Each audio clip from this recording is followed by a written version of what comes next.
Good morning. Good morning. Bonjour à tous. Bonjour, nous voici à nouveau réunis pour construire l'avenir que nous voulons. Pouvez-vous prendre place, s'il vous plaît? While we are settling down, I would like to... Pendant que vous prenez place, j'avais envie de vous raconter une de mes histoires préférées. Donc, écoutez-moi, un peu d'attention, s'il vous plaît. Il y avait un prêtre qui était très occupé. C'était au moment de la saison de Noël. Et les prêtres sont toujours très occupés au moment de Noël et ils cherchent à préparer leur meilleur sermon. Or, la veille de Noël, il n'avait toujours pas écrit la première phrase de son sermon parce que il y avait son enfant, son fils de 5 ans qui était là, qui ne cessait de le harceler, qui disait « Papa, je veux faire ci, papa, je veux faire ça ». Et il disait « Mais comment est-ce que je vais trouver le temps d'écrire mon sermon ?» Et puis, il a regardé la carte du monde, une grande carte du monde. Il a regardé la carte et puis il l'a déchirée en morceaux.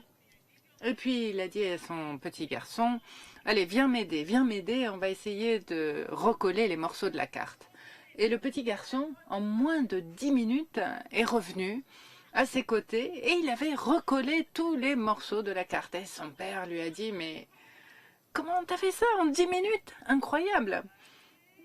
Et le petit garçon lui a dit, « Tu sais, papa, j'ai regardé au dos de la carte du monde. Il y a l'image d'un homme, donc je n'avais pas besoin de me demander où se trouvait le Japon. J'ai simplement recollé les morceaux de l'homme. Et comme ça, en recollant les morceaux de l'homme, j'ai obtenu la carte du monde. » Et c'est un peu mon idée pour aujourd'hui. Si on arrive à effectivement recoller les morceaux de la carte, on aura le monde que nous souhaitons. Et c'est cela l'éducation. Il faut d'abord obtenir l'homme que l'on cherche à obtenir pour ensuite dessiner le monde que nous souhaitons. Alors, EDD 2030, à quoi est-ce que ça va ressembler? C'est ça qui nous intéresse. Nous créons le monde que nous souhaitons, donc 2030 EDD, ça va ressembler à l'éducation de qualité que nous aurons mise en place et au monde et à l'éducation que nous souhaitons. Nous avons un panel de choix ici. Des gens qui aiment l'éducation, qui ont travaillé avec les enseignants, avec des institutions qui peuvent vraiment apporter une différence significative. Alors, à ma gauche, j'ai le professeur Juan Diaz de la Torre. Lui est le président du syndicat enseignant du Mexique et l'une des organisations syndicales les plus importantes réunissant les enseignants. Donc, vous soyez le bienvenu, monsieur, soyez le bienvenu.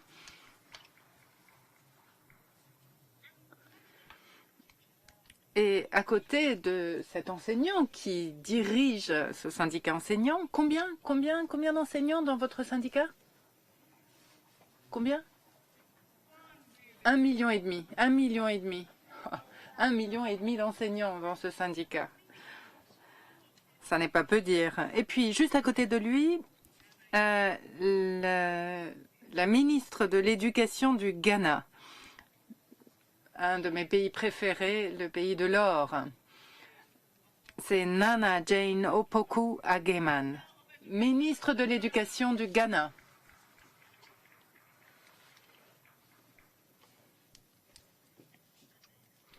À côté d'elle, nous avons un grand expert de l'éducation qui travaille à l'éducation, qui a travaillé auprès de l'UNESCO, qui est conseiller en matière d'éducation, qui respire l'éducation au quotidien et qui est spécialiste de l'implication des parties prenantes dans l'éducation. Il s'agit du rapporteur spécial des Nations Unies sur le droit à l'éducation, Monsieur Kishore Singh. Une salve d'applaudissements pour Monsieur Kishore Singh. Et puis, nous avons la vice-présidente de l'une des fondations leaders en termes d'éducation pour l'environnement. Voilà. Comment éduquer pour tout ce que nous voulons obtenir, une fondation qui travaille pour l'éducation à l'environnement. Et cette dame est extrêmement dynamique, elle est passionnée d'éducation, elle adore les enfants, elle adore les gens. C'est Leslie Jones, vice-présidente de la Fondation pour l'éducation pour l'environnement. Et puis, alors, le dynamisme, le jeune homme, voilà. Et si on réussit et on relève le pari, c'est ça le dirigeant de demain, c'est lui. Et ça nous montrera, et c'est lui qui nous dira si nous avons su travailler. Il a fait partie des 140 étudiants présélectionnés pour exprimer la voix des jeunes. Et lui s'appelle Bernardo. Bernardo, qui est étudiant de lycée de Belo Horizonte. Bernardo, bienvenue, bienvenue. Bonjour. Et puis, vous êtes tous là, vous êtes tous ici. Donc, sans plus tarder, je vais demander à notre ministre, je crois que je vais commencer par la ministre. Je vais poser à la ministre la première question. Alors, gardez les yeux rivés à l'horizon 2020. De quelle manière l'éducation doit-elle évoluer pour préparer aux défis à venir? Merci, merci beaucoup et merci à l'UNESCO de m'avoir invité. Merci au Japon pour son accueil et l'organisation de cette conférence. Pour que l'éducation façonne vraiment le monde que nous voulons pour l'avenir, je crois qu'il faut commencer par repenser le socle philosophique de l'éducation telle qu'elle est conçue à l'heure actuelle. Nous devons percevoir l'éducation et le développement comme des alliés proches. Je ne crois pas qu'il suffise de penser à l'éducation comme à quelque chose qui vous prépare à une autre activité qui est en dehors de l'éducation. L'éducation, c'est la vie, le développement aussi, c'est la vie. Et donc, le point de concentration de notre réunion, c'est vraiment le développement durable. Or, le développement durable couvre toutes les disciplines de la vie, tout comme l'éducation d'ailleurs. Si l'on pense au développement durable aujourd'hui, cela présuppose aussi que le monde est en péril. C'est le cas. Et c'est en ce sens que l'éducation a un rôle à jouer. Il faut oublier l'éducation telle qu'elle existait autrefois où l'on acquérait, on y allait pour acquérir simplement un savoir, des compétences. Aujourd'hui, l'éducation vise aussi à acquérir une attitude, des valeurs, des comportements. Il faut acquérir ces nouvelles valeurs, ces nouveaux comportements et évoluer en ce sens. Et il faut inculquer ces valeurs et ces comportements beaucoup plus que nous l'avons fait par le passé. Donc, ça concerne évidemment la formation des enseignants, leur préparation, le rôle des enseignants en tant que facilitateurs de cet apprentissage doit évoluer, le rôle de l'étudiant, de l'apprenant en tant que centre de l'expérience d'apprentissage et d'enseignement, tout cela doit être réévalué. Il faut, pour garder l'œil sur l'horizon 2030, faire évoluer tout cela. Et ce n'est pas simplement aux jeunes de nous montrer, c'est aussi à nous de réfléchir, et de définir la voie à suivre. Je crois pour saisir toutes les occasions qui se présentent. Merci, merci beaucoup.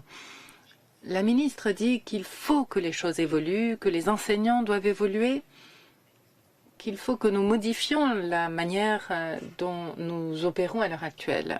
Alors, Monsieur Kishore Singh, est-ce que vous voulez rebondir sur cette question? Est-ce que les enseignants doivent changer? Et quels sont les changements qui doivent s'opérer aujourd'hui chez les enseignants? Avec le microphone, s'il vous plaît. Merci beaucoup. Merci beaucoup. Ici, je tiens à remercier chaleureusement l'UNESCO ainsi que le gouvernement japonais d'avoir organisé cette réunion qui est tout à fait opportune dans le contexte des débats sur l'agenda post-2015 pour le développement, où l'éducation, bien entendu, est au cœur des objectifs fixés. Hier, j'ai trouvé la table ronde ministérielle extrêmement éclairante.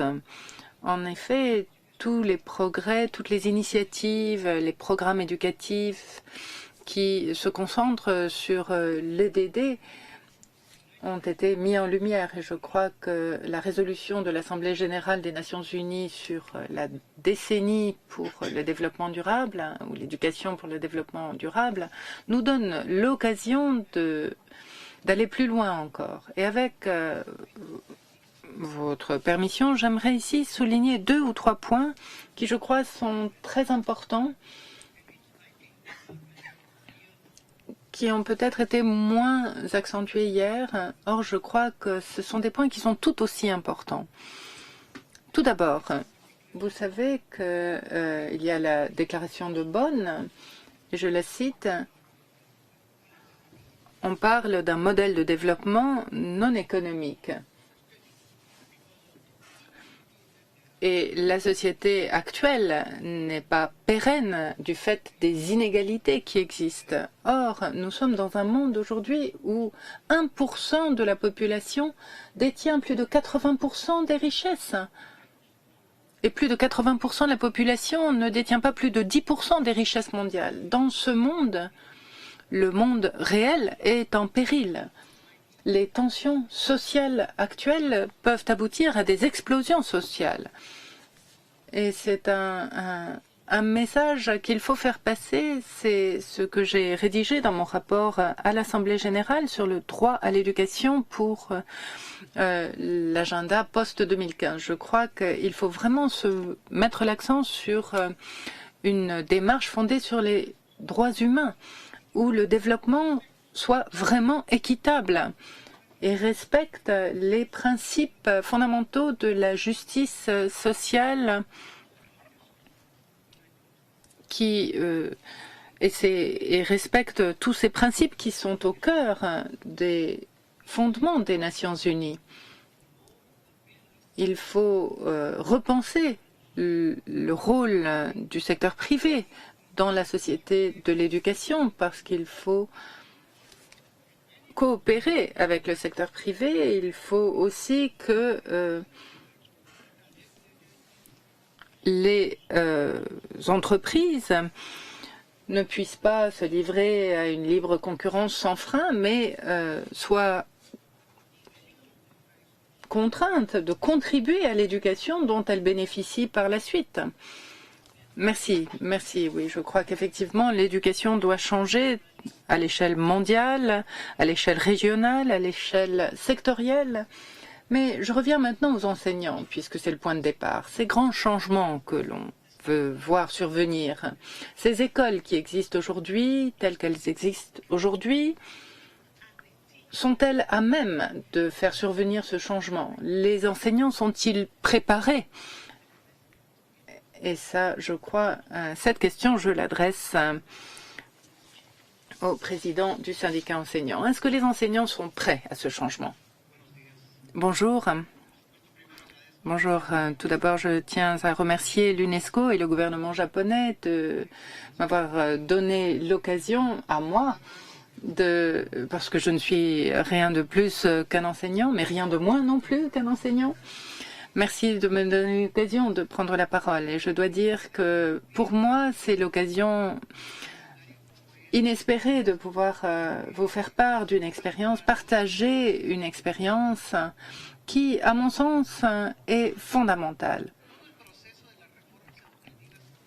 L'ensemble du processus des réformes des systèmes éducatifs qui se déroule dans le monde entier, parfois de manière perverse d'ailleurs, qui souhaitent replacer la charge de la responsabilité sur les épaules des enseignants, uniquement sur leurs épaules, leurs frêles épaules.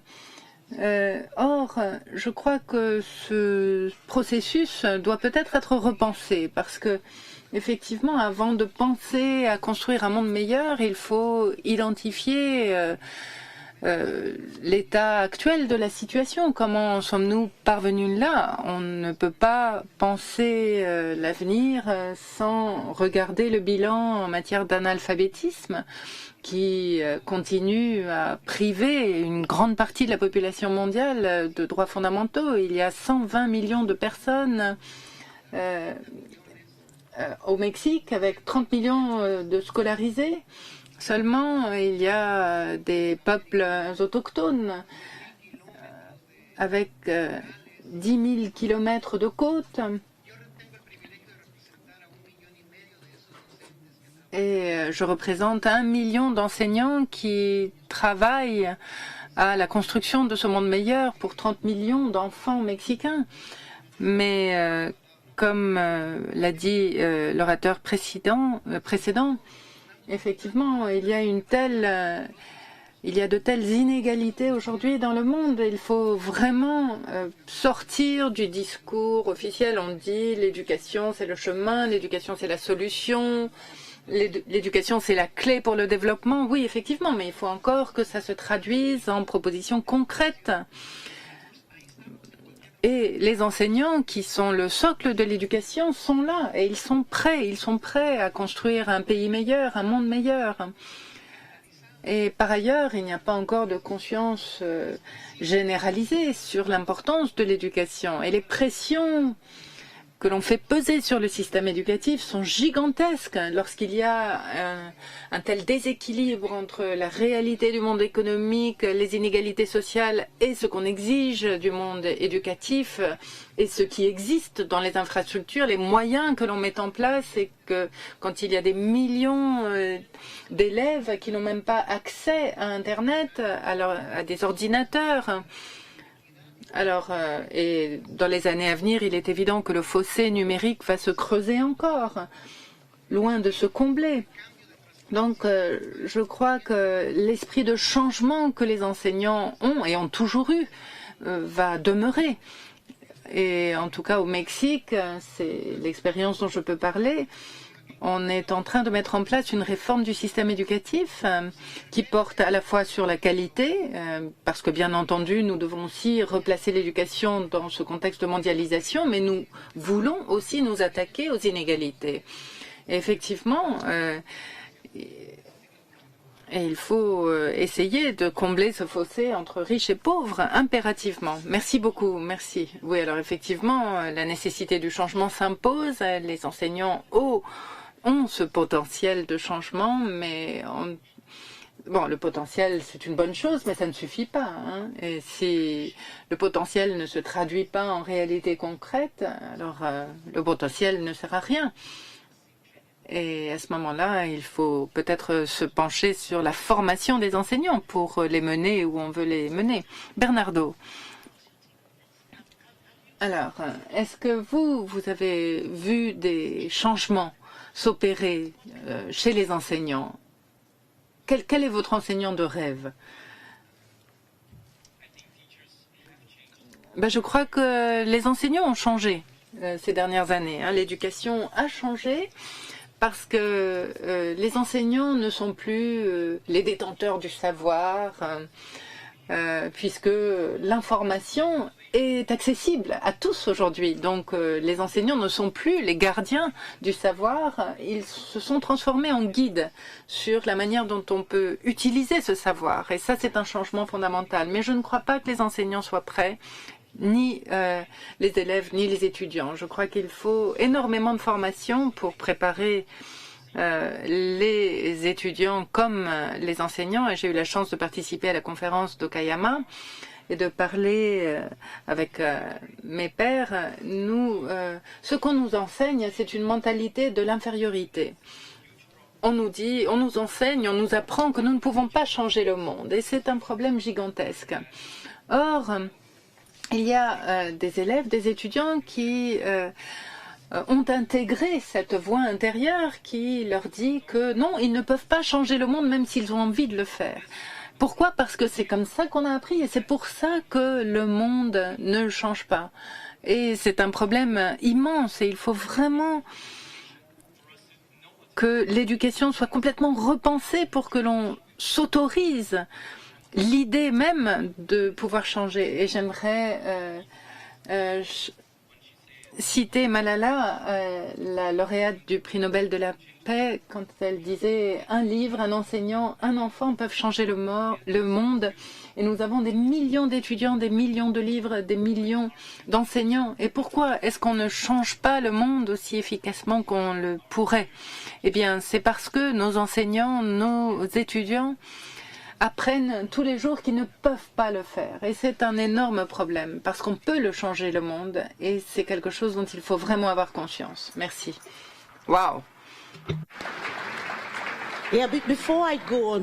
Alors, avant de poursuivre et de passer à l'orateur suivant, j'aimerais que vous nous redisiez un petit peu comment est-ce qu'on peut changer le monde.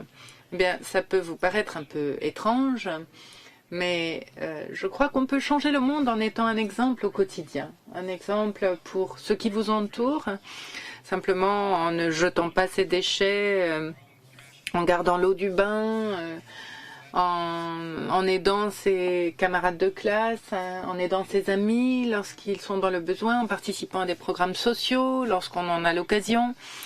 Ça, c'est une grosse différence. Mais la plupart du temps, les gens se voient comme une goutte dans l'océan. Oui, c'est vrai, on est une goutte dans l'océan, mais la démocratie, c'est un système qui donne priorité à la majorité, mais cela ne veut pas dire que l'on ne peut pas apporter une petite différence. On peut être une petite goutte, mais en étant cette goutte, on participe à l'océan. Et en donnant l'exemple, on peut avoir une influence sur son cercle proche. Merci beaucoup, merci beaucoup. Encore des applaudissements? Oui, peut-être, oui, oui, oui. Ah oui. Eh bien, poursuivons. Madame Jones, je voulais peut-être rebondir sur ce que Bernardo vient de dire. Bernardo citait Malala, un livre, un crayon, ça suffit. Alors, est-ce que c'est vraiment assez pour relever les défis de l'environnement et du développement? Ça fait des années qu'on y pense et pourtant ça ne suffit pas. Alors, quelles sont les compétences spécifiques qu'il faut pour vraiment mettre en place une éducation pour le développement durable? Oui, merci. Bon, ça va être difficile d'assurer la suite de Bernardo. C'était magnifique ce que vous avez dit, Bernardo. Donc, merci à l'UNESCO, merci au Japon d'accueillir cette magnifique conférence.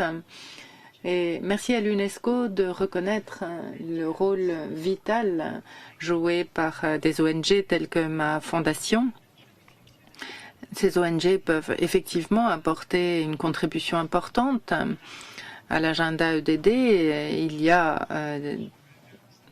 un grand nombre d'ONG dans le monde entier qui se concentrent sur la réalité, la pertinence et qui intègrent vraiment le développement durable à l'éducation. Donc, de toute évidence, les compétences de base en écriture et en lecture sont importantes, sont essentielles.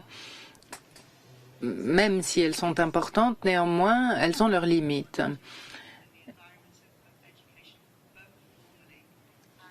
Et dans le système formel comme dans le système non formel, il va falloir d'autres compétences pour les étudiants, pour les adultes. Il faut des compétences pour la vie qui leur permettent de comprendre intimement les liens entre l'environnement, l'économie et les questions sociales.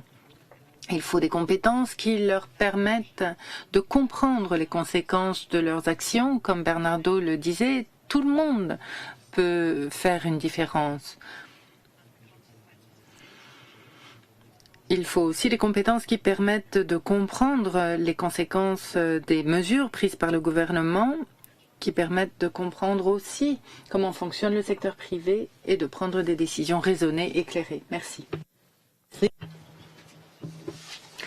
Il faut changer la façon dont nous apprenons, il faut changer les contenus, il faut changer l'environnement de l'apprentissage. Mais maintenant, vous avez tous une expérience de l'éducation, sinon à l'école, au sein de gouvernements, d'établissements, d'institutions. Donc j'aimerais que chacun d'entre nous nous dise s'il a constaté un changement dans la réflexion sur la pertinence de l'éducation par rapport aux défis. Ce changement, l'avez-vous constaté? Et je vous rappelle quels sont les défis auxquels nous sommes confrontés. Environnement, défis sociaux, défis économiques. Hier soir, en rentrant à l'hôtel, j'ai vu qu'au nord du Nigeria, il y avait une école où il y avait 1000 enfants qui se rendaient à l'assemblée du matin. Et un de ces étudiants était un terroriste en fait, s'était attaché des bombes sur lui et d'autres enfants sont morts de ce fait. Il y a également les changements qui affectent la planète, il y a la crise économique. C'est cela le monde dans lequel nous vivons. Donc, sur la base de votre expérience, constatez-vous un changement dans le débat sur la pertinence de l'éducation par rapport aux défis auxquels nous sommes confrontés? Et je vous demanderai de bien vouloir lancer le débat en nous faisant part de votre expérience, monsieur. Merci. Effectivement, des changements, il y en a. Malheureusement, pas de la dimension suffisante. Par exemple, on lit de moins en moins de livres. L'on communique de moins en moins en ce siècle. La communication ne passe plus par la lecture. Et il est certain que les années à venir, et les choses ont déjà commencé, seront marquées par cette libération de la connaissance à travers les MOOC, c'est-à-dire ces cours en ligne, cet enseignement supérieur qui passe en ligne. Et donc, la façon de donner des diplômes correspondant à des connaissances, ce n'est plus quelque chose qui passera par les écoles ou par les établissements d'enseignement. Donc, le rôle du processus enseignant est de plus en plus incertain. Le maître, l'enseignant, se rend compte qu'il n'est plus l'acteur central qui dirige les choses, autour duquel gravite, que ce n'est plus celui qui sait le plus. Et il ne sait plus si on attend de lui d'être un leader, un formateur, un orientateur, un facilitateur. Donc il est contraint de se transformer du fait de ces nouvelles formes qui existent. Donc, transformation, il y en a une bel et bien. Mais à mon sens, cette transformation n'est pas à la hauteur ou n'est pas de la dimension répondant aux nécessités. Et je dirais donc que le fossé se creuse davantage entre les uns et les autres. Cependant, en tant que maître, je crois que nous devons faire preuve d'optimisme et imaginer qu'il y a un avenir meilleur. Parce que si les choses ne partent pas du secteur de l'éducation, je ne vois pas d'où elles partiront. À partir du moment où ce sont les intérêts économiques qui prévalent, ou à partir du moment où nous faisons appel à des éléments plus serrés, à des gens qui n'envisagent pas un monde ouvert, je ne pense pas que les choses puissent fonctionner. On veut faire de l'éducation une sorte de business, une façon de faire de l'argent. D'ailleurs, l'éducation de base représente 3 000 milliards de dollars si on la privatise. Donc il est clair que l'accès à l'école constitue toujours une possibilité pour les plus démunis. Et c'est une possibilité pour eux de participer à la concurrence. Alors je dois dire que je fais preuve d'optimisme. Je pense que les systèmes éducatifs par ce processus de transformation auront un impact ou en tout cas empêcheront cette espèce de dispersion, ce désagrégement d'un idéal. Pour moi, l'éducation est la voie. Donc, il faudrait que les ministres, que les ministères de l'éducation jouent un rôle de chef de file concernant les contenus, les formes d'enseignement. Bernardo nous a rappelé que maintenant il y a l'Internet, que ce ne sont plus les enseignants qui sont les maîtres tout-puissants. Je voudrais d'abord dire que l'éducation a subi beaucoup de pression, de stress depuis longtemps et que l'on remette en cause sa pertinence à juste titre parfois. Les enfants font leurs études, ont un diplôme et puis doivent revenir à la maison, ce qui n'est pas un spectacle amusant. Donc ces pressions, elles existent. Mais j'aimerais réagir à ce qu'a dit Bernardo et répondre à votre question également. Je crois qu'il faut commencer par imaginer le changement. Imaginez une éducation. Imaginez un monde différent de celui dans lequel nous vivons. Concrètement, il nous faut imaginer que le monde peut être un monde sûr. Imaginez qu'il est possible d'offrir un abri approprié, adéquat. Imaginez qu'il est possible de vivre dans un monde sans peur. Imaginez qu'il est possible dans un monde de respect mutuel, de respect de la diversité. Nous n'avons pas à être les mêmes, mais nous pouvons avoir une valeur égale. Il faut imaginer un monde où l'on respecte les droits de l'homme fondamentaux des individus. Un monde d'équité et d'égalité. Comment faire cela au Ghana? Comment faites-vous au Ghana avec les enseignants? D'abord, imaginez que c'est possible. Imaginez qu'il est possible. À partir de là, on peut élaborer une stratégie. Comment y arriver? Qui est cette personne appelée enseignant? Comment la préparer? Si c'est dans l'esprit des hommes que le monde doit changer, cela veut bien dire que l'imagination est extrêmement puissante. Et c'est là que les humanités jouent un rôle important, dans la mesure où elles permettent de percevoir la possibilité du changement. Le savoir que j'ai reçu n'est pas forcément tout ce qui est. Alors bien sûr que cela exige du temps, de l'énergie, des ressources, mais c'est là qu'il faut aller. Regardons un peu, par exemple, les programmes d'enseignement, les programmes scolaires. Il y a trop de divisions, trop vite. L'éducation au développement durable concerne toutes les matières, toutes les disciplines, pas simplement les sciences sociales, pas simplement l'environnement. Cela concerne la médecine, les langues, la culture, la religion. Cela concerne toutes ces matières. Ce qui veut dire qu'il faut peut-être davantage fusionner les matières. Et si vous me demandez ce que nous pouvons faire, je dirais qu'à mon sens, il faut davantage rassembler ou fusionner les matières. Religion et physique, économie et agriculture. Alors pour certaines choses, pour certaines matières, c'est assez facile. Mais pour moi, cette ségrégation en quelque sorte, en quelque sorte, n'est pas une très bonne chose. Parce que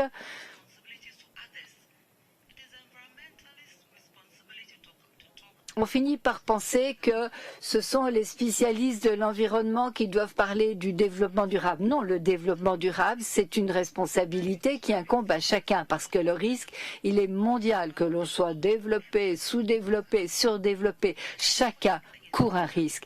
Et ce qui est assez réconfortant, c'est que maintenant nous avons ce qu'il faut pour changer le monde. Alors faisons-le sérieusement. Monsieur Singh. Quel changement devrait-on envisager, devrait se produire? Comme je le disais,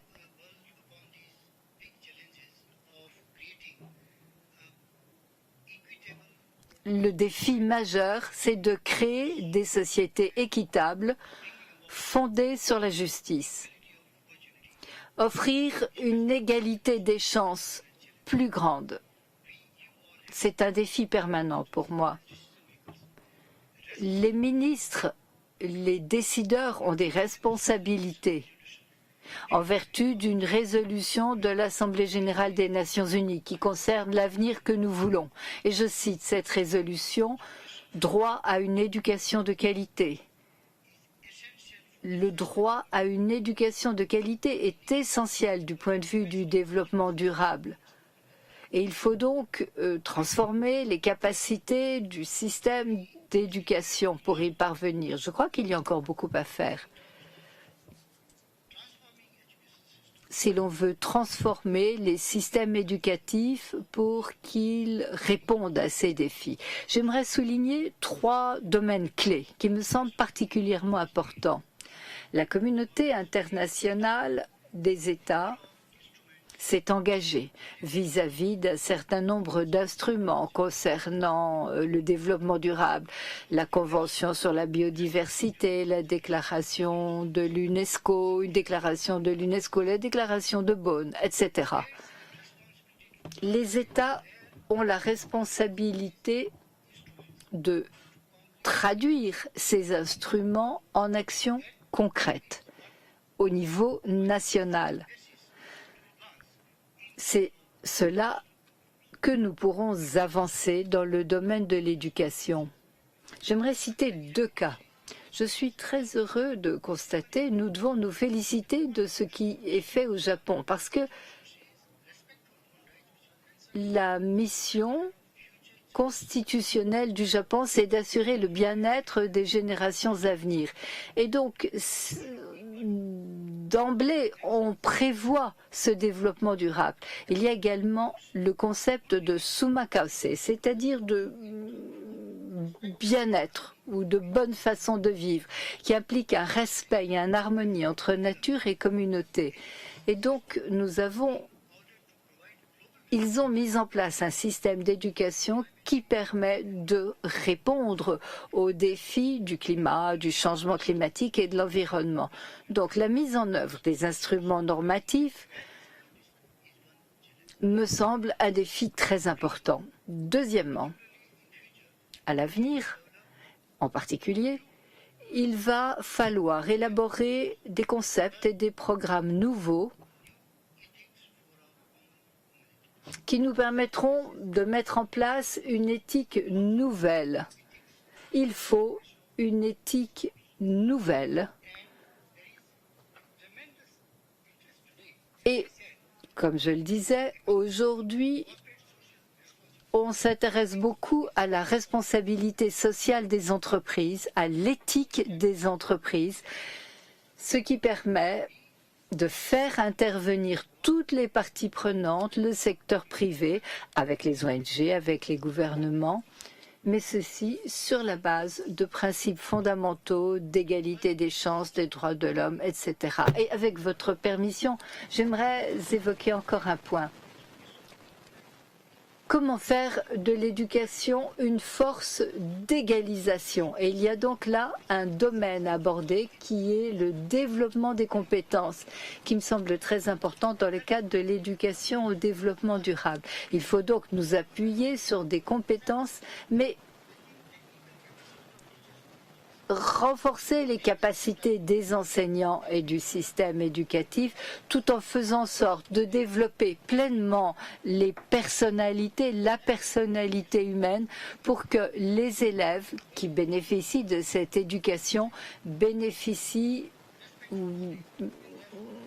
accèdent au plein épanouissement de ces valeurs qui sont bien nécessaires.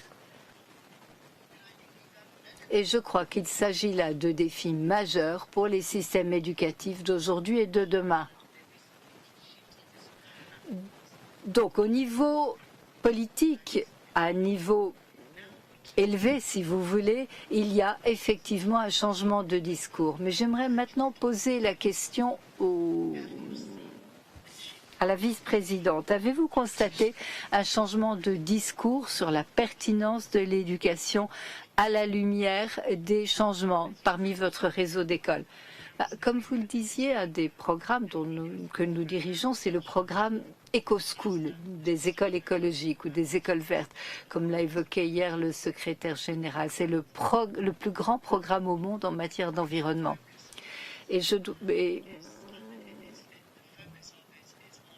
Ce programme fait en sorte que l'éducation soit pertinente et corresponde aux défis auxquels nous sommes confrontés. Un des aspects essentiels tient au fait que ceci doit être dirigé par les étudiants, par les élèves. Nous mettons donc l'accent sur les élèves, la façon dont ils structurent les projets et les programmes qu'ils élaborent dans les écoles.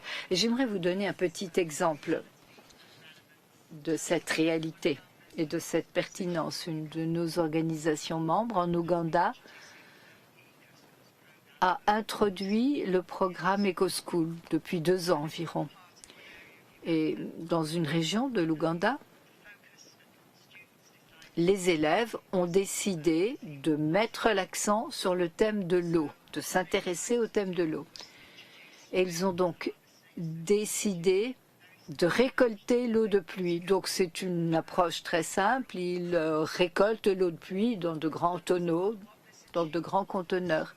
Et du point de vue de l'école, dans un premier temps, cela leur a permis de faire un jardin d'herbes médicinales, cela leur a permis d'avoir des légumes et cela a amélioré également les installations sanitaires au sein de l'école, l'hygiène, ce qui a permis aux filles de rester scolarisées plus longtemps. C'est un message qui s'est répercuté dans les foyers, dans le village, ce qui veut dire que dans les foyers, dans les maisons, on a décidé de faire la même chose. En d'autres termes, c'est un outil très utile et cela montre à quel point l'EDD peut être quelque chose de très concret, de très réel et de très pertinent. Bernardo, ce changement, est-ce qu'on le constate dans le discours des jeunes? Vous nous avez dit un certain nombre de choses, mais quand vous parlez entre vous, qu'est-ce que vous dites? Un changement, effectivement, nous le constatons. Nous avons l'impression qu'il y a un changement qui survient très lentement, extraordinairement lentement, mais bon, il survient néanmoins. Et la conférence à laquelle nous avons participé à Okayama l'a bien prouvé. C'est la combinaison de tous ces petits changements qui va avoir un impact. Parce que les représentants de la jeunesse sont beaucoup plus importants du point de vue de la politique aujourd'hui que ce n'était le cas il y a 20 ans, mais encore plus qu'il y a 50 ans. Et donc, il y a là une différence énorme, un changement énorme.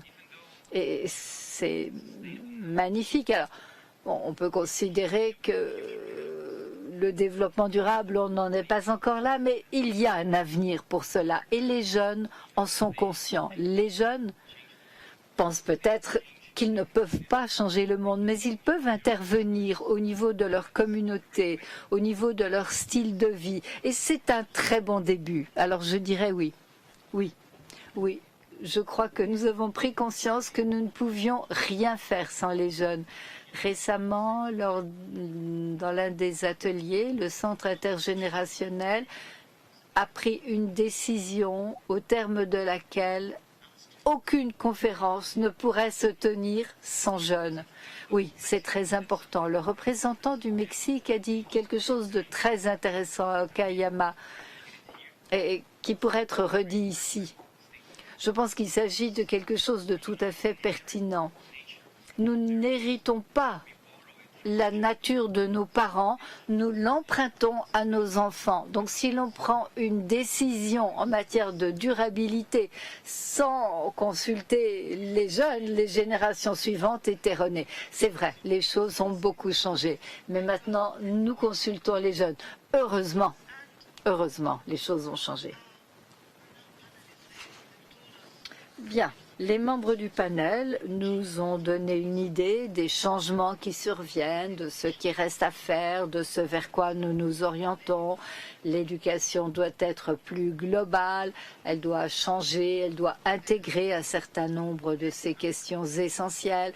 Il doit y avoir des résultats d'apprentissage, des changements au niveau de la pédagogie. L'environnement de l'apprentissage doit changer. Il faut des transformations au niveau de la société, tant de choses en fait. Eh bien, maintenant, vous êtes tous là. Alors, en ne perdant pas de vue l'horizon 2030, vous avez certainement des questions à poser, des observations à faire. Nous aimerions les entendre. Que pensez-vous de l'éducation au développement durable en 2030? J'aimerais entendre vos questions ou vos commentaires adressés aux membres du panel. Oui?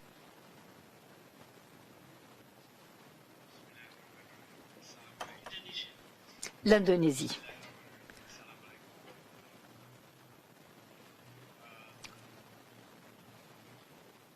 Au nom de Dieu, clément et miséricordieux, j'ai deux questions à poser. L'une à la ministre de l'Éducation du Ghana. Vous avez parlé de fondements philosophiques. Pourquoi éduquons-nous? Pensez-vous que les enseignants, les parents attachent suffisamment d'importance aux élèves ou se posent suffisamment la question de savoir pourquoi nous les éduquons? Est-ce que nous ne nous sommes pas trop préoccupés du comment et du quoi, en perdant un petit peu de vue le pourquoi? Et je crois qu'il ne faut pas perdre de vue ces fondements philosophiques. J'ai une autre question à poser, à adresser à Bernardo. Bernardo.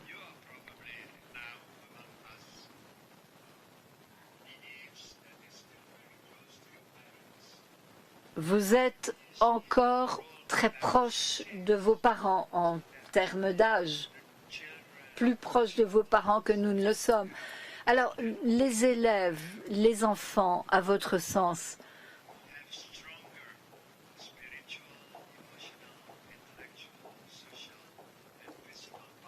ont-ils un pouvoir plus important en termes social, économique, spirituel pour l'avenir? Merci de ces questions très intéressantes. Nous allons encore entendre deux autres questions. C'est le Sénégal qui demande la parole? Pardon, allez-y. Après, nous entendrons le Mexique et encore le Kenya. Le Sénégal, suivi du Mexique et du Kenya, dans l'ordre que je viens d'indiquer, si vous voulez bien. Sénégal. Then Mexico. Suivi du Mexique, suivi du Kenya. Merci, Madame la modératrice. Tout à l'heure, vous avez parlé de 2030. Je vais partager avec les membres du panel peut-être les mêmes questions que je me suis posées lorsque, au mois d'octobre, à la fin du mois d'octobre 2012, le Premier ministre du Sénégal m'appelle pour me dire que on va vous confier le département de l'éducation nationale. J'ai essayé de réfléchir pour me demander mais quel est le sens de ma mission et pourquoi on m'a amené à ce département ministériel. Moi qui suis un expert comptable de formation. Alors, j'ai fait la projection suivante.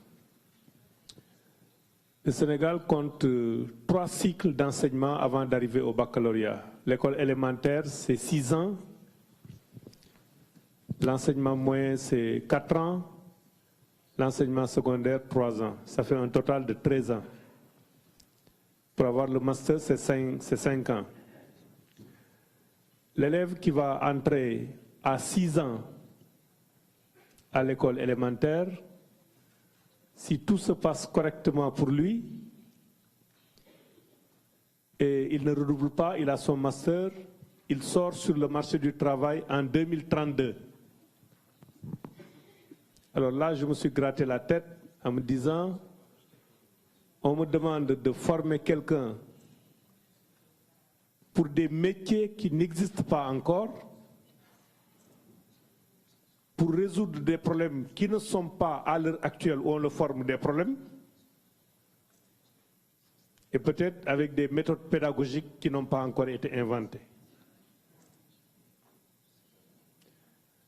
D'où la réponse un peu à l'interrogation du professeur qui dit il y a un changement du rôle de l'enseignant et du professeur. Je ne suis pas d'accord qu'on dit que son rôle ne sera pas important. Son rôle sera toujours très important. Mais c'est le rôle qui va changer. Il ne devient plus un dispensateur de connaissances.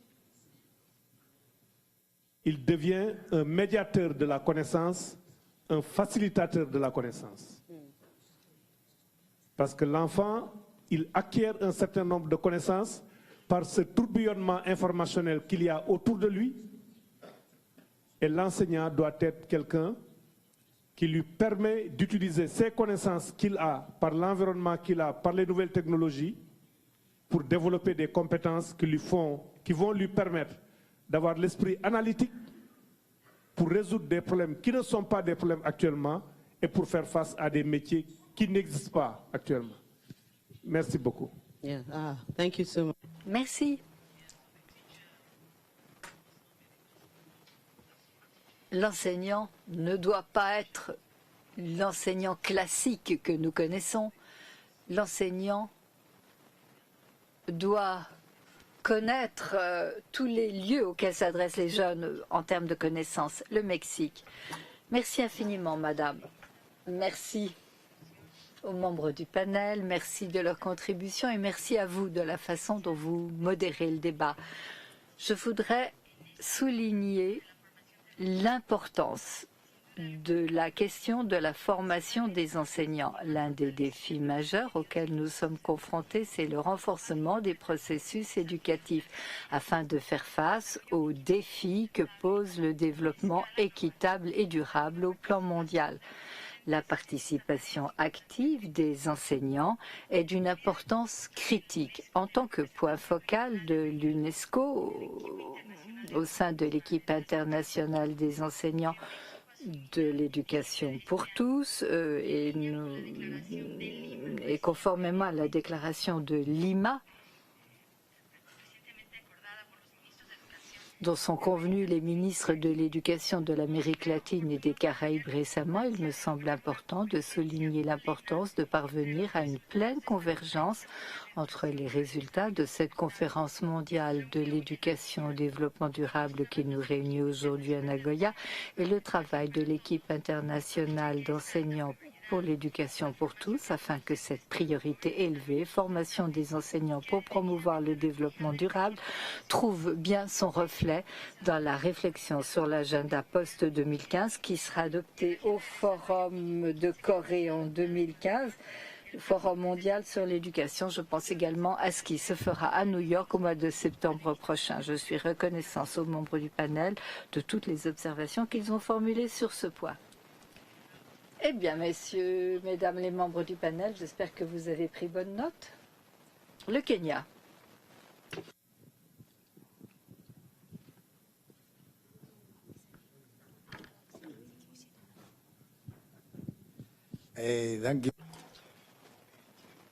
Madame la Présidente, merci de la façon tout à fait remarquable dont vous présidez cette séance. J'aimerais faire une observation et poser une ou deux questions. J'aime beaucoup l'idée de la religion et de la médecine. On ne doit pas se contenter de parler de valeurs nationales en termes médecine, parce que certains d'entre nous ont effectivement des valeurs nationales. Mais ces valeurs nationales, on les retrouve à tous les niveaux de l'éducation et ceci me semble pouvoir faire partie d'une éducation au développement durable. Autre chose, quelqu'un a parlé du fossé qui se creuse entre les nantis et les démunis. Lorsque l'on parle du droit à une éducation de qualité, cela peut tout à fait être un mirage si, dans nos sociétés, les écoles n'ont pas suffisamment d'enseignants. Ou si un enseignant a une masse d'élèves, nous avons des écoles sans électricité. 50% des écoles primaires de notre continent n'ont pas l'électricité. Même l'énergie solaire, don de Dieu, n'est pas présente. 50% d'écoles n'ont pas d'électricité. Il y a des lieux sans Internet. Alors, lorsque l'on parle du droit à une éducation de qualité, il faut que les gouvernements soient prêts à investir, à dépenser, à accroître le budget de l'éducation. que l'on que l'on envisage 25 ou 40% du budget. Sinon, cela restera des mots. Ensuite, on parle d'éducation globale. Éducation globale, cela veut dire autonomiser les enfants pour leur permettre d'avoir le nécessaire pour survivre. Par exemple, nous avons au Kenya un programme de santé et de nutrition scolaire et nous enseignons dans les écoles aux enfants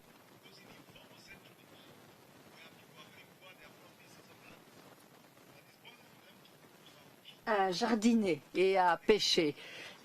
Parce qu'ils n'ont peut-être pas les ressources nécessaires, mais ils peuvent avoir des potagers, par exemple, qui leur permettent de se nourrir. Et nous voudrions également faire en sorte que toutes les écoles primaires aient l'eau. Il faut qu'il y ait une réserve d'eau, une citerne d'eau dans toutes les écoles. Parce que s'il n'y a pas d'eau pour se laver les mains, comment apprendre aux enfants à se laver les mains? Nous voulons qu'ils se lavent les mains 5 fois par jour. Comment le faire en l'absence d'eau?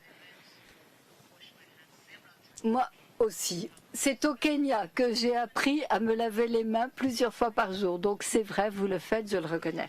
J'aimerais me tourner maintenant vers les membres du panel. Je voudrais dire une chose. Depuis mon arrivée au Japon pour cette conférence, une chose m'a fascinée. Il y a une valeur nationale qui apparaît clairement et c'est le respect. Je suis très intriguée.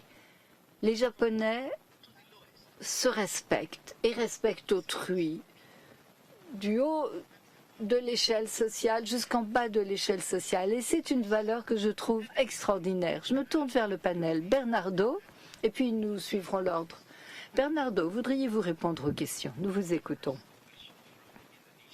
Alors, je répondrai à la question qui était posée par l'Indonésie sur l'éducation des parents. Pas facile comme question. Je crois que l'éducation des parents doit changer. Elle ne peut pas être ce qu'elle était il y a 50 ans, parce que les enfants ont changé par rapport à il y a 50 ans. Les parents, comme les enseignants, ne peuvent plus se considérer comme l'unique source de savoir. Ils ne peuvent pas se considérer comme les maîtres du destin de leurs enfants. Ce n'est plus la réalité aujourd'hui. Les choses ne sont plus comme cela. Elles ont changé. Les parents doivent être des guides. Ils doivent être les amis de leurs enfants, les aider à trouver leur voie sans rien leur imposer. Parce qu'il y a une chose que l'on perçoit aujourd'hui, que l'on constate lorsqu'on parle avec les jeunes. Ils n'ont pas envie de suivre la voie de tout le monde, la voie générale. Au Brésil, par exemple, c'est quelque chose que j'ai constaté de près. Mais cela existe également dans d'autres pays. J'en ai pris conscience à Okayama. Les parents ont tendance à dire « Bon, toi, tu vas être avocat ou médecin. » Mais ça ne marche plus aujourd'hui. L'argent n'est plus la raison du choix d'une profession aujourd'hui. Et les choses ont beaucoup changé de ce point de vue chez les jeunes. Donc les parents, ils doivent être des gens qui aident, qui facilitent, qui aident leurs enfants à trouver leur voie, celle qui leur plaît et qui leur permettra de contribuer au monde de la meilleure façon possible. Donc pour moi, l'éducation dispensée par les parents doit contribuer à aider les enfants, doit les guider. Alors, sur l'agenda maintenant, l'agenda post-2015, je ne vois pas très bien ce que je pourrais vous dire pour l'instant, parce que c'est quelque chose qui justifie, qui appelle une mûre réflexion. Mais si je pense à quelque chose, madame, je vous le dirai. En tout cas, merci de votre question. On a beaucoup parlé de l'importance des jeunes, des élèves, de l'apprentissage à l'école. Mais j'aimerais développer cela et élargir en fait la question à la famille et aux communautés. À mon sens, c'est un processus à double sens.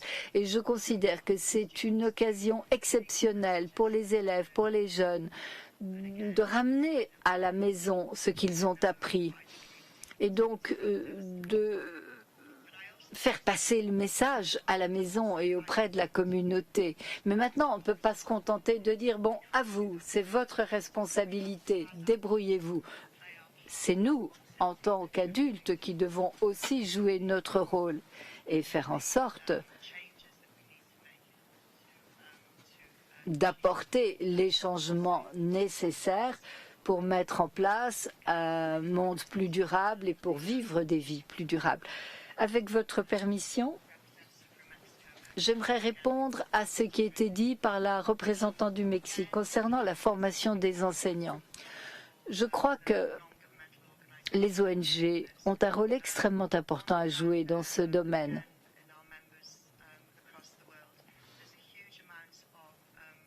Parmi nos membres, dans le monde entier, on trouve beaucoup d'expertise, des ressources importantes qui peuvent être partagées avec les écoles dans le cadre de programmes. Bon, je vous ai parlé des éco-schools. Il existe des liens entre écoles, gouvernements, ONG qui me semblent extrêmement importants. Oui, Monsieur Singh.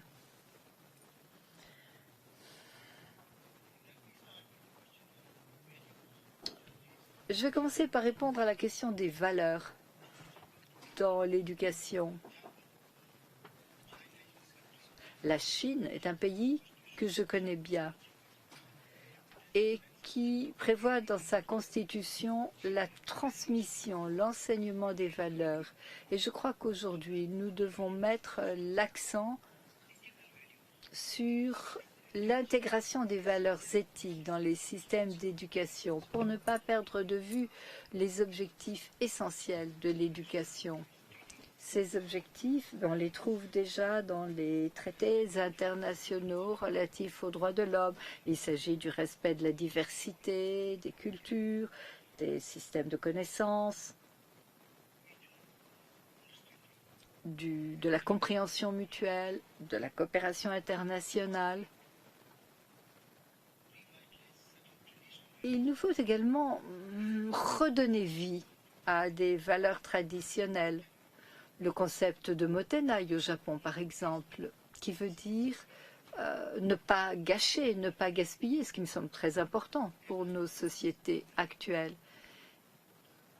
Et j'aimerais établir un lien avec la question de la qualité et de la profession enseignante. Il est vrai, malheureusement, que l'on constate une dégradation de la qualité dans la réalité. Pourquoi? Bien parce que les systèmes d'éducation ne sont pas en mesure de réagir aux défis. Et la profession enseignante est certainement une profession moins recherchée. Et je pense qu'il est donc important de rétablir l'importance de cette profession en renforçant le statut des enseignants, l'estime sociale des enseignants.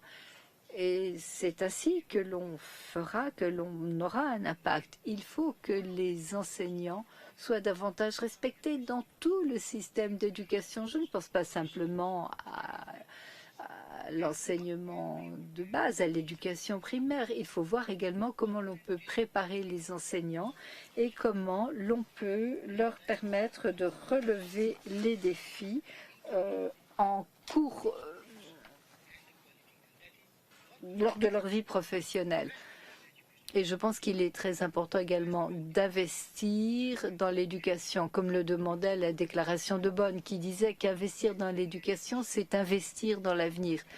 Investir dans l'éducation est sans aucun doute le meilleur investissement pour un pays. Mais quelle est la réalité d'aujourd'hui? Le budget de l'éducation baisse dans tous les pays, alors que c'est celui qui ne devrait pas baisser, justement. Donc il me semble très important de renforcer les investissements dans le secteur de l'éducation considéré comme un bien public si l'on veut un véritable développement durable. Ainsi, chacun pourra participer de ces processus. Je vous remercie. Investissement, financement, recherche, voilà autant de thèmes importants. Je tiens à remercier le délégué de l'Indonésie qui a souligné la question des fondements philosophiques, des bases philosophiques de l'éducation, du pourquoi. Pourquoi éduquer? Cela me semble extrêmement important parce que l'enseignement en soi court le risque de tomber dans la routine. Et cette routine nous fait oublier la raison d'être de ce que nous faisons, la raison pour laquelle nous faisons cela. Et lorsqu'on parle enseignant, de quoi parle-t-on? De formation, de performance, d'amélioration de l'enseignement, d'évaluation de programmes, de résultats, davantage. Mais pourquoi est-ce que l'on met un enseignant dans une salle de classe? Pour quelle raison? J'ai eu récemment l'occasion de voir un certain nombre de plans correspondant à un certain nombre de pays. Dans tous ces plans, il y a une chose qui manque à mon avis. Précisément ce que vous disiez, monsieur. Et je trouve cela très préoccupant, à vrai dire. Pourquoi un élève apprend-il telle chose à tel moment? Pourquoi, à tel âge, un élève apprend-il telle chose? Quels sont les changements? Et voilà des questions qui me semblent extrêmement importantes et qui devraient être très présentes dans l'esprit des enseignants. À vrai dire, qui devraient être présentes au quotidien. Maintenant, j'aimerais répondre à mon frère du Kenya à propos de valeurs. Effectivement, les valeurs doivent être présentes partout à l'UNESCO. On parle de la paix dans l'esprit des gens. Mais ces valeurs, elles doivent être reflétées dans tout ce que nous faisons. La Première Guerre mondiale, elle s'est terminée il y a 100 ans maintenant. Alors pourquoi est-ce que nous vivons toujours dans la peur? Qu'est-ce qui s'est passé? Qu'est-ce que l'éducation devrait faire, pourrait faire? Quel rôle pourrions-nous jouer? Et nous sommes ici pour agir, et pour agir vite. Je crois que je m'arrêterai là. Merci. Merci. Gracias. Bueno, primero... Merci. Je vais d'abord remercier le représentant de l'Indonésie parce que il a abordé un sujet important. Il est parti de la réflexion pour nous orienter vers les valeurs. Et au Mexique, on est très fiers lorsque l'OCDE affirme, oui, la différence, c'est les enseignants qui la font. Mais néanmoins, tant qu'il n'y a pas de co-responsabilité, c'est-à-dire l'idée que l'éducation, c'est vraiment la responsabilité de tous, les médias, les pouvoirs publics, et bien entendu les parents, tant que l'on ne parle pas de co-responsabilité, tant que les valeurs de l'universalité, de la fraternité, du respect, de la tolérance, du respect de la différence, ça ce sont les valeurs fondamentales de l'école, tant que ces valeurs-là ne sont pas universelles, et tant que on met trop l'accent sur le développement économique, alors effectivement, on dit aux élèves, le succès, c'est d'avoir un diplôme universitaire et puis un diplôme en maths et en langue, en mathématiques, mais que l'on méprise les valeurs, alors que ce sont les valeurs qui donnent sens à ce monde meilleur que nous voulons construire et dans lequel nous voulons vivre. Alors effectivement, tant qu'il n'y a pas une transformation profonde de l'ensemble du processus, avec toutes les parties prenantes, les parents, l'Église, les pouvoirs publics. Tant qu'il n'y a pas un changement fondamental, l'école ne pourra pas être un facteur déterminant, unique pour opérer ce changement. Parce que je crois que, après tout, on peut exiger ces valeurs de la part des enseignants parce que c'est fondamental. Mais il ne faut pas oublier non plus que les parents doivent aussi, eux, transmettre ces valeurs universelles. Universelles depuis toujours, parce que même si les tests, l'évaluation, c'est très bien, l'égoïsme, la poursuite de la réussite individuelle ne peuvent être les seules valeurs.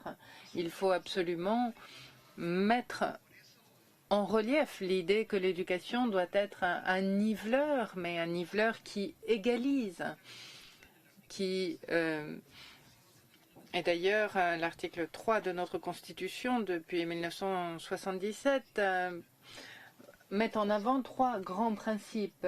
L'obligation publique pour l'État de rendre l'école laïque, obligatoire et gratuite. Ça, c'est un principe universel qui se retrouve dans tout l'éventail politique et dans tout l'éventail religieux.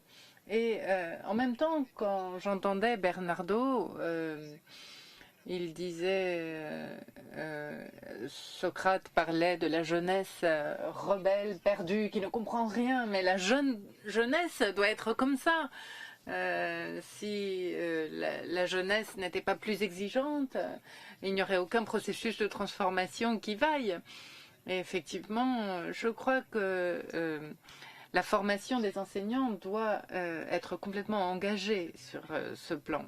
Et au Mexique, il y a une étude qui a été menée récemment, une enquête.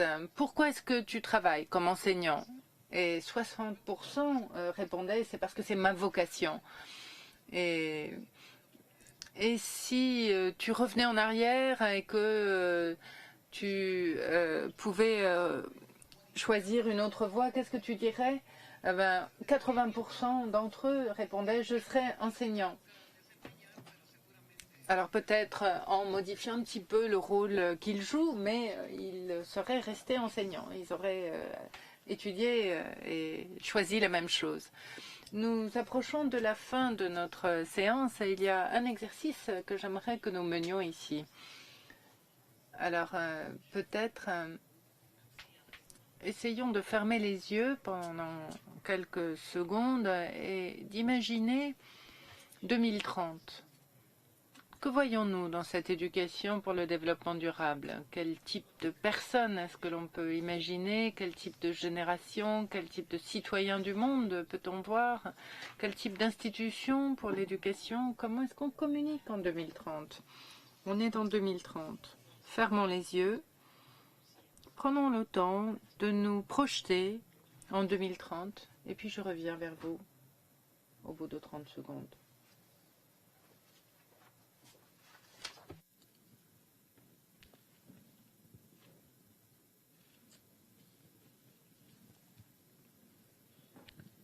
As you see yourself, I want to remind all of us as we... Alors, je vais vous rappeler, quand nous envisageons 2030, ayons en tête cette vision de 2030, éducation pour le développement durable. Tout un chacun a la possibilité de bénéficier de l'éducation, d'apprendre les valeurs, les styles de vie, les comportements qui sont essentiels pour un avenir durable et pour des changements et des transformations sociales, sociétales, positives. Voilà, c'est essentiel pour cette vision de l'éducation pour le développement durable. Quelle vision avez-vous? Alors, avant que je demande aux intervenants du panel d'imaginer 2030 en 1 minute, avant d'interroger les panélistes, j'aimerais peut-être demander à la salle, le Nigeria. Je ne vois pas la Libye.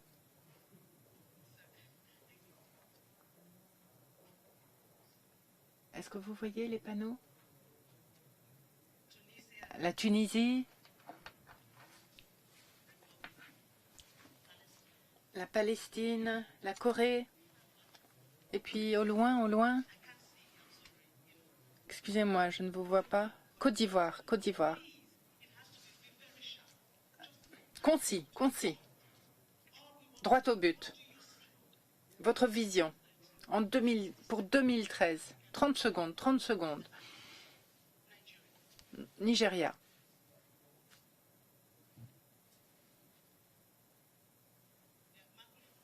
Avec le microphone. Nigeria. Est-ce que je commence puisque j'ai le micro de la Corée?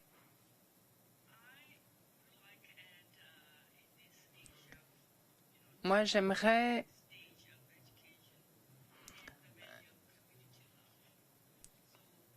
dans cette période de changement de l'éducation, il y a 7 milliards de personnes qui appartiennent à la communauté humaine.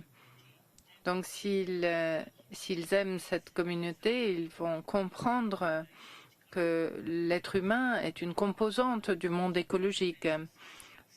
Donc, au Japon, il y a la société du respect de soi et cette communauté doit aboutir à l'estime de soi. Je crois que c'est un aspect essentiel de l'EDD. En s'aimant, on peut devenir une personne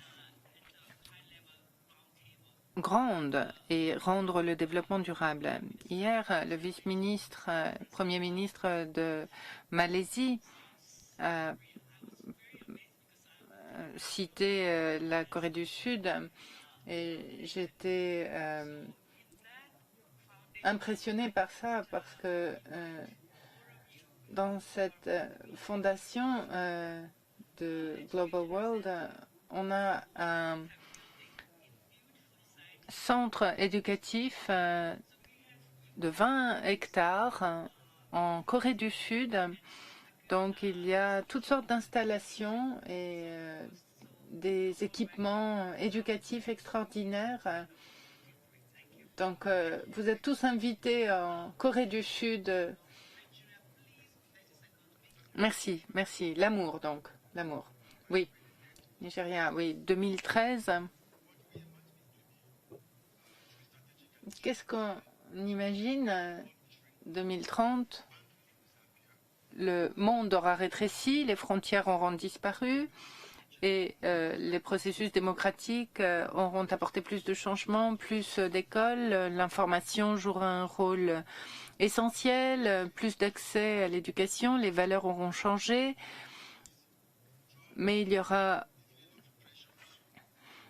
également plus d'extrémisme mu par un sentiment d'oppression et puis les efforts communautaires aboutiront à plus de développement. Alors les enseignants vont changer, auront changé et la planification doit commencer maintenant pour ça. Oui, merci.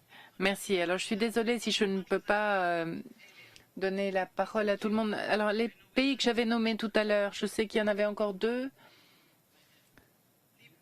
La Libye, oui. La Tunisie, oui, merci. Merci de m'aider, de me rafraîchir la mémoire. La Libye. 30 secondes. 30 secondes. Merci beaucoup. Quand vous avez donné 30 secondes, la première image que j'ai imaginée, c'est Bernardo qui deviendra probablement conseiller et encore un jeune à la place de Bernardo. Et les deux qui parlent du changement. Donc j'imagine Bernardo qui est devenu décideur et un jeune à sa place et les deux parlent du changement en 2030. Merci.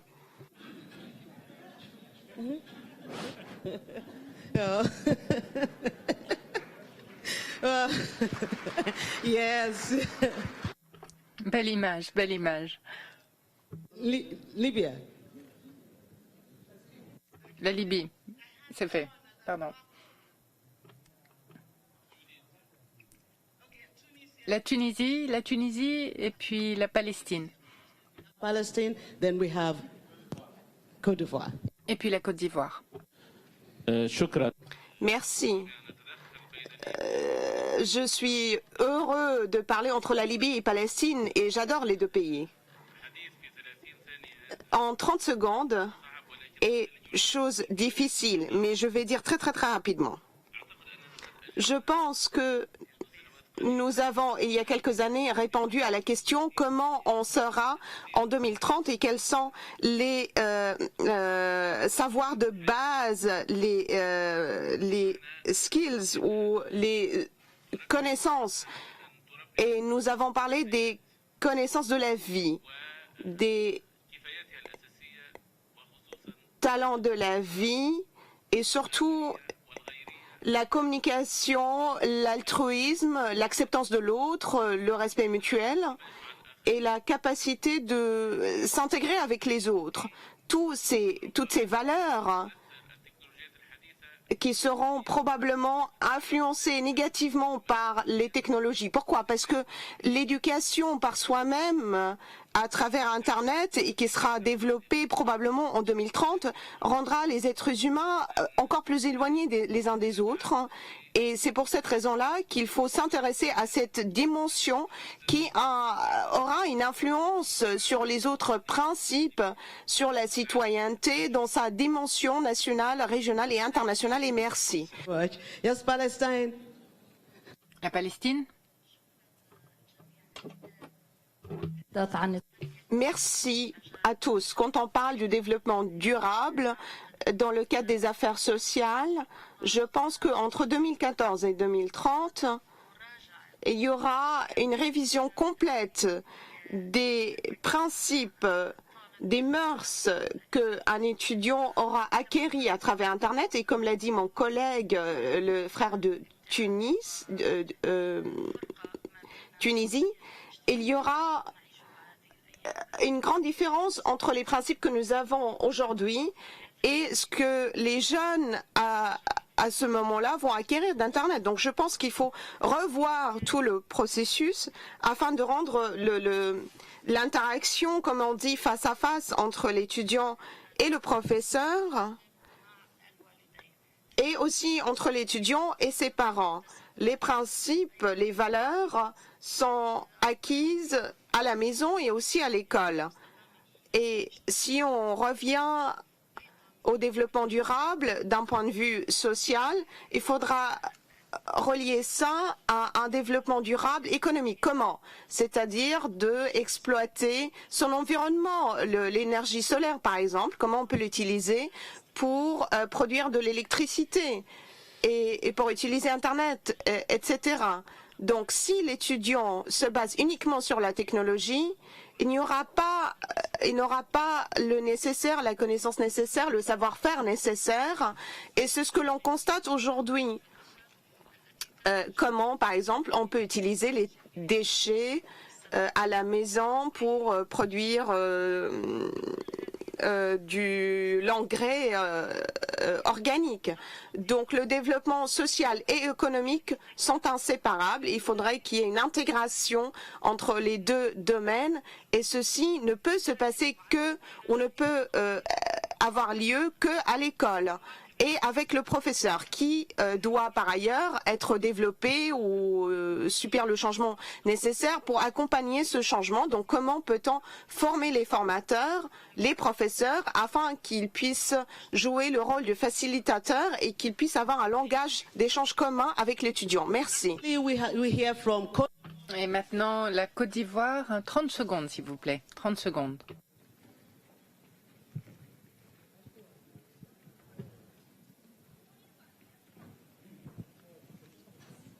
Merci.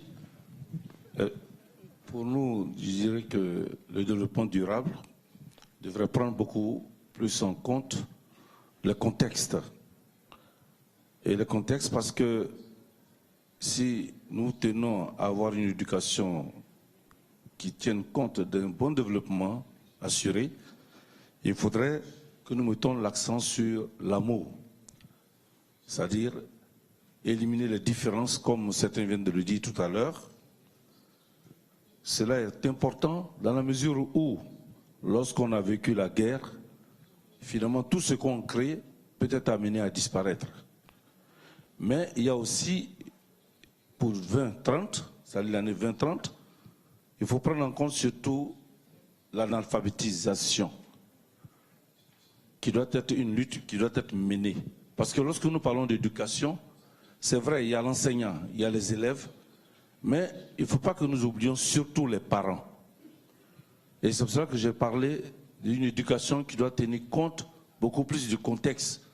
Parce que si on doit réussir à entrer en 2030 dans une éducation qui prenne en compte la durabilité, il faut bien que l'enseignant joue son rôle, Mais puisqu'il s'agit d'éducation, donc pas seulement d'instruction, il faudrait que les parents aussi jouent leur rôle. Et cela dans un contexte surtout des pays en voie de développement ou des pays pauvres. Voilà un peu ce que nous pouvons dire concernant l'éducation durable. Merci. Oh, thank you so much, Côte d'Ivoire. Thank you. Merci beaucoup. Merci beaucoup, Côte d'Ivoire. Alors, votre message de conclusion. Mais c'est une phrase, donc réfléchissez-y. 2030. Votre vision, en une phrase. En une phrase. Monsieur le Président, je vais commencer par vous. Une phrase. Un processus comme l'éducation continuera à être la lutte pour l'espoir, la liberté, contre l'ignorance, le fanatisme, les préjugés et tout ce qui abîme l'esprit humain. Ce sera toujours une lutte éternelle. Et j'aimerais citer ici un poète roi aztèque qui, il y a plus de 1500 ans, disait « J'aime le chant de l'oiseau des 400 voix et le parfum émergeant des fleurs, mais j'aime plus encore le chant de mon frère l'homme. Ça doit rester l'homme, l'amour, oui, l'amour. Mon frère l'humain. Oui, j'aime cette phrase. J'imagine l'éducation qui mène à une justice réelle, économique, politique et sociale. L'éducation pour nous laisser la liberté de penser, d'imaginer, d'innover et d'être. L'éducation de la société, l'éducation comme espace où l'on réinvente l'être humain qui, sans son pouvoir, sa puissance, l'éducation formelle, non formelle, sur un pied d'égalité, qui nous projette dans un monde de paix. Ah, imaginez ça. Oui. Dr Singh, une phrase pour 2030. Avec un microphone, s'il vous plaît. Excusez-moi, je trouve ça très difficile d'imaginer 2030. Est-ce qu'on pouvait imaginer en 2000 ce à quoi ressemblerait le monde d'aujourd'hui? Non. Alors, moi, je crois que nous devons aspirer à un monde qui reflète l'acte constitutif de l'UNESCO, cette poursuite de l'idéal de justice humain. J'imagine un monde où la pauvreté, ce fléau de l'humanité, qui est le plus grand frein à l'éducation, au droit à l'éducation. Donc j'imagine un monde en 2030 où la pauvreté aura disparu et où l'éducation sera un droit pour tous. Si nous y parvenons, ce sera vraiment une grande réussite. Et par ailleurs, je crois que si en 2030, on peut avoir un monde où l'éducation et la connaissance sont respectées au plus haut point, on aura déjà bien réussi. Effectivement, oui, si nous ne partageons pas ce que nous détenons, nous n'obtiendrons rien et nous ne lutterons pas contre la pauvreté. Alors, en une phrase, tout le monde comprend mieux le rôle qu'il peut jouer à l'échelle locale, à l'échelle globale. Et ainsi, nous créons vraiment un avenir meilleur pour nos jeunes. Alors, Bernardo, que disent les jeunes? En une phrase, en 2030, éducation universelle. Et je crois que l'éducation universelle sera gratuite, libre de discrimination, libre de restrictions, qu'elles soient ethniques, basée sur le genre. Et je vais citer ici Irina Boukova lors de l'ouverture d'Okayama, lorsqu'elle adaptait une phrase de l'acte constitutif de l'UNESCO, puisque c'est dans l'esprit des adultes que naissent les guerres, c'est dans l'esprit des enfants que nous devons ériger les défenses de la paix. Et si vous me le permettez, j'aimerais ici lancer une invitation à tous pour que vous participiez à une réunion des jeunes qui va se tenir au moment du déjeuner. Nous, les délégués des jeunes, avons préparé une déclaration stratégique pour présenter les perspectives de la jeunesse en matière d'agenda EDD pour faciliter une transition rapide vers une durabilité qui est vitale. Et nous lançons ici une invitation à l'ensemble des participants à un débat qui nous permettra de voir comment nous pouvons mettre en œuvre cette déclaration. Et nous tiendrons cette session entre 13h15 et 13h45 à côté de la statue équestre qui est au centre du centre de congrès dans la cour. Et nous comptons sur vous pour soutenir cette initiative de la jeunesse qui vise à apporter un impact fort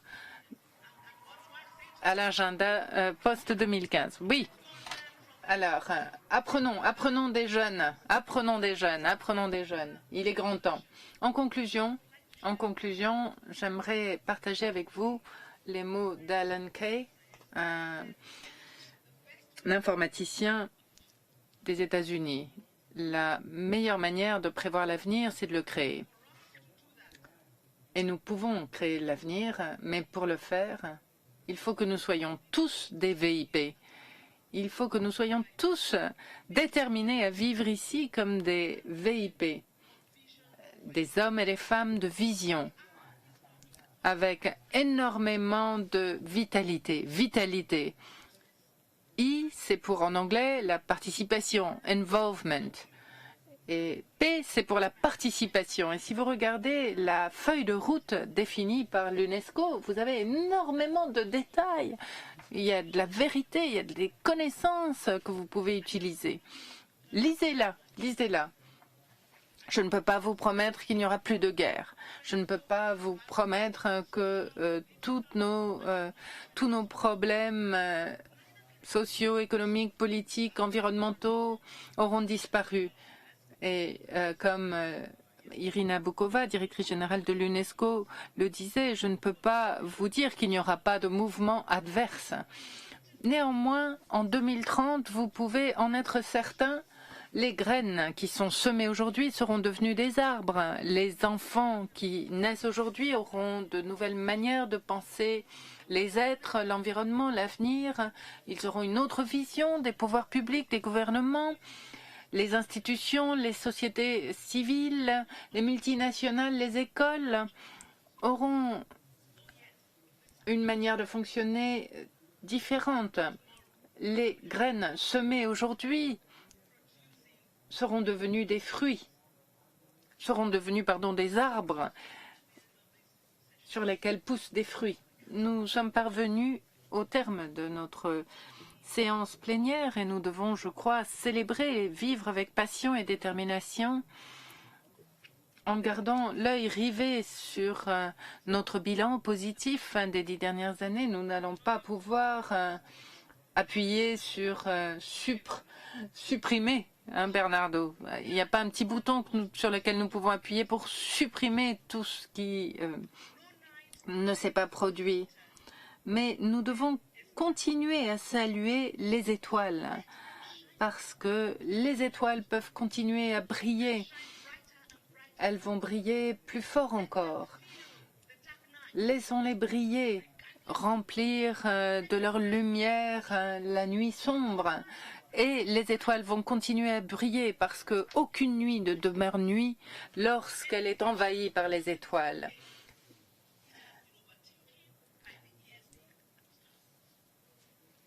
L'éducation a été envahie par les étoiles de l'EDD. Et je tiens à remercier l'UNESCO de nous avoir invités à cette session. Je tiens à remercier le gouvernement japonais. Et j'aimerais ici remercier tous les intervenants érudits, éclairés et tous les participants. Une salve d'applaudissements pour clôturer cette séance. Merci.